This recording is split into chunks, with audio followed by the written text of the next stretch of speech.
आज हम पढ़ेंगे structure and functions of nucleus. Nucleus को सबसे पहले डिस्कवर किया था और जो उसका नेम दिया था न्यूक्लियस वो दिया था रॉबर्ट ब्राउन ने। ठीक है, रॉबर्ट ब्राउन ने इन 1833 में। कैसे डिस्कवर किया था? एक बार रॉबर्ट ब्राउन ऑर्किड फ्लावर की सेल्स के ऊपर स्टडी कर रहे थे।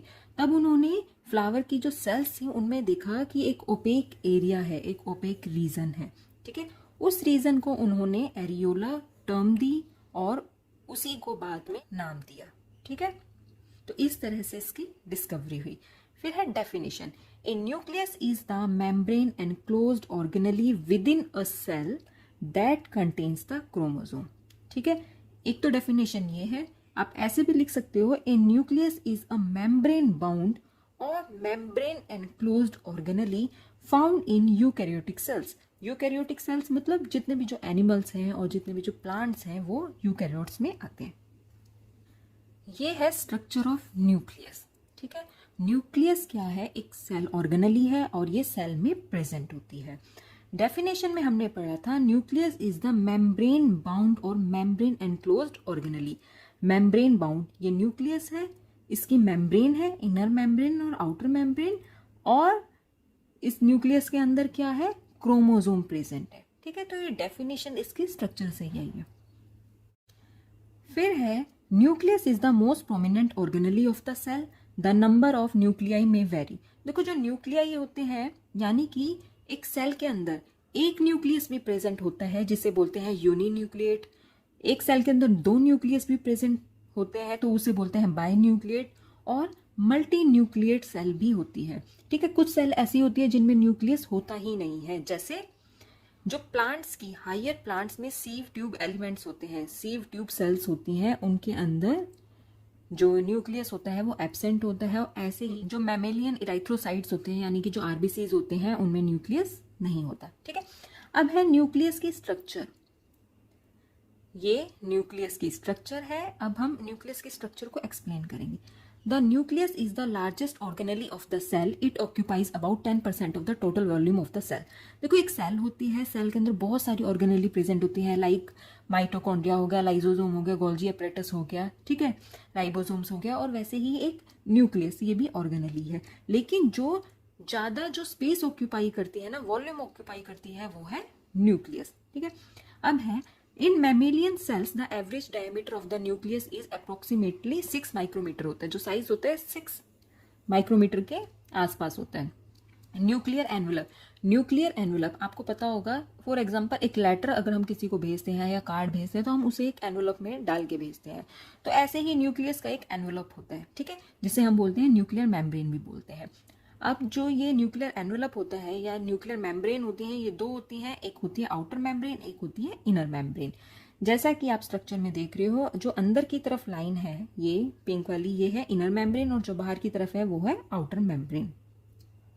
नेक्स्ट है कि outer membrane of the nucleus is continuous with the membrane of rough endoplasmic reticulum. देखो एक एंडोप्लाज्मिक रेटिकुलम ऑर्गेनेली भी होती है, ठीक है, वो फर्दर 2 टाइप की होती है, रफ एंडोप्लाज्मिक रेटिकुलम और स्मूथ एंडोप्लाज्मिक रेटिकुलम। वो हम उसे एक सेपरेट वीडियो में पढ़ेंगे। मगर यहाँ क्या है कि न्यूक्लियस है।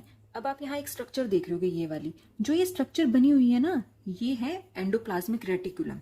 ठीक है, तो क्या है कि जो न्यूक्लियस होता है ना, जो न्यूक्लियस की आउटर मेम्ब्रेन होती है वो कॉन्टिन्यूअस होती है with the membrane of rough endoplasmic reticulum. अब हमें कैसे पता चला कि रफ है या स्मूथ है?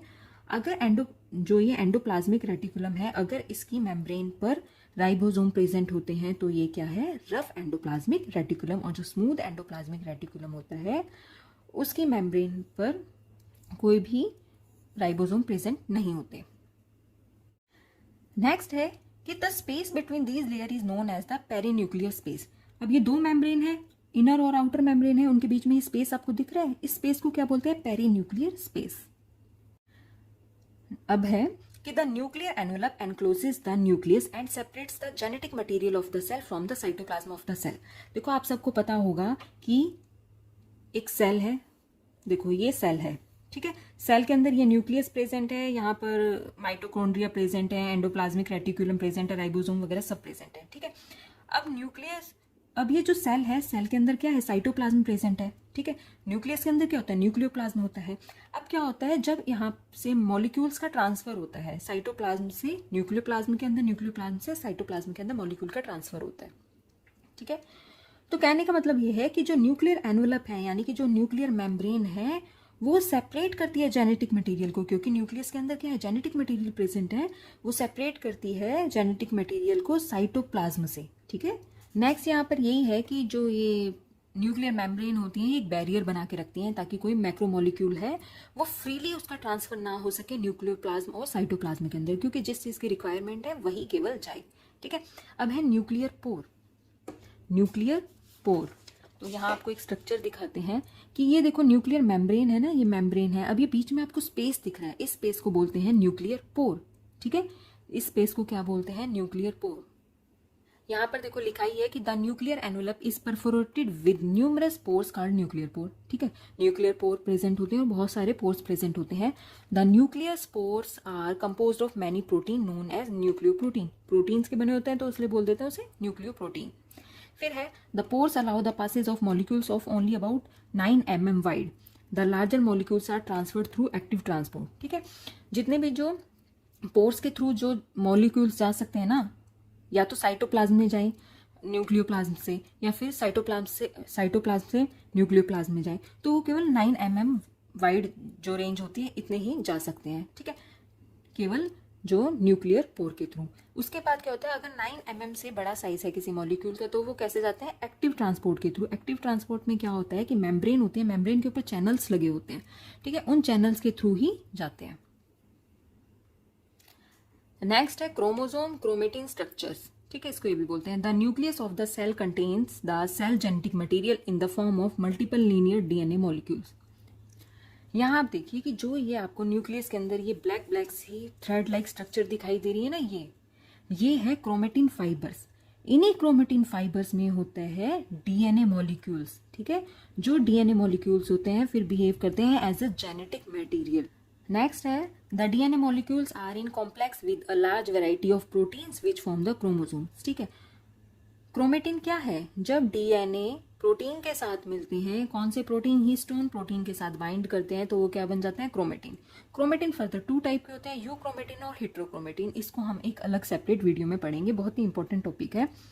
फिर है ड्यूरिंग सेल डिवीजन, जब सेल डिवीजन होता है the chromatin fibre forms well defined chromosome, ठीक है। सेल डिवीजन के टाइम पे जो क्रोमेटिन फाइबर्स होते हैं वो क्रोमोसोम्स बना देते हैं। नेक्स्ट है न्यूक्लियोलस, ठीक है। जो न्यूक्लियोलस है वो न्यूक्लियस के अंदर प्रेजेंट होता है, और न्यूक्लियोलस की कोई भी मेम्ब्रेन नहीं होती है इसको प्रोटेक्ट करने के लिए, ठीक है। और ये क्या होता है, डेंसली स्टेन्ड स्ट्रक्चर होती है। उसके बाद क्या होता है, जो न्यूक्लियोलस का फंक्शन क्या है कि ये सिंथेसाइज करता है राइबोसोम को और आरआरएनए को, ठीक है। और जब सेल डिवीजन होती है ना, सेल डिवीजन होती है, उस टाइम पर जो न्यूक्लियोलस होता है वो डिसअपियर हो जाता है, मतलब गायब हो जाता है। न्यूक्लियोलस के बारे में हमने यही पढ़ा था कि ये मेम्ब्रेन से सराउंड नहीं होती है, और ये क्या बनाती है, राइबोसोम बनाते हैं और आरआरएनए का सिंथेसिस करते हैं, और सेल डिवीजन के टाइम पर न्यूक्लियोलस डिसअपियर हो जाता है। नेक्स्ट है फंक्शंस ऑफ न्यूक्लियस। न्यूक्लियस के फंक्शन क्या होते हैं, फर्स्ट है storage of heredity material the genes in the form of long DNA strands refer to as chromatin.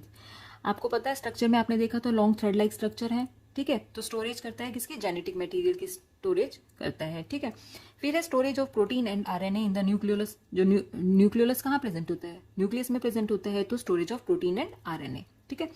Next है it is responsible for protein synthesis and cell division, growth and differentiation में, ठीक है। Protein synthesis, cell division, growth and differentiation में भी responsible होता है nucleus. फिर है nucleus is the site for transcription in which messenger RNA, ठीक है। मैसेंजर जो आरएनए होता है उसको एमआरएनए भी लिखते हैं, are produce for the protein synthesis.